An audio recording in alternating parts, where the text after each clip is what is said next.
Hi friends, ఈరోజు పోలీ పాడ్యమి కనుక పోలీ నిపి ఎందుకు పెడతారో తెలుసుకున్నాం అనమాట. ఫస్ట్ వచ్చేసేసి పూర్వకాలంలో ఒక రజ కుటుంబంలో ఒక అత్తగారు 5 కోడళ్ళు ఉండేవాళ్ళు. వాళ్ళ కుటుంబానికి చాలా భక్తి ఉండేది.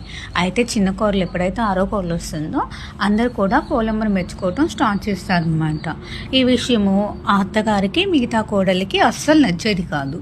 సో ఎప్పుడైతే తనకంటే తన భక్తి గురించి అని ఉంటుందో ఇంకా తను ఏం చేశాడంటే ఇంకా అత్తగారు శివుడికి ఇష్టమైన నదీ స్థానాన్ని దీపదానాలు ఏది చేయకుండా ఆ కోడల్ని అద్దుకుంటుందన్నమాట.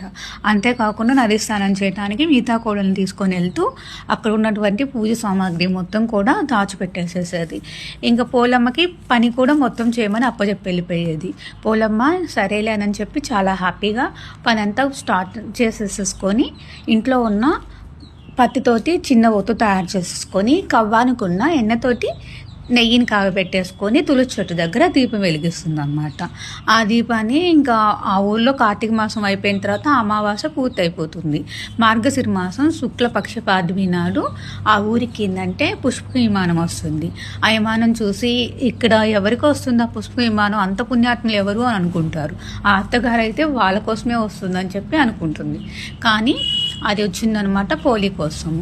ఇంత పూజలు చేసిన మాకు రాకుండా తనని ఎందుకు తీసుకెళ్తున్నారని చెప్పి అత్త అడిగింది. అక్కడ ఏం జరిగిద్ది అంటే, మీరందరూ కూడా గొప్పల కోసం పూజలు చేశారు, దేవుడు ఎన్ని దీపాలు పెట్టారు ఏంటి అని చెప్పి చూడడు. అక్కడ పోలీ వచ్చేసేసి తను దేవుడు సర్వాంతయామి అన్ని దిక్కలు ఉంటారని చెప్పి నమ్మి భక్తితో పూజ చేసింది. అందుకని తనకి స్వర్గం నటించింది అని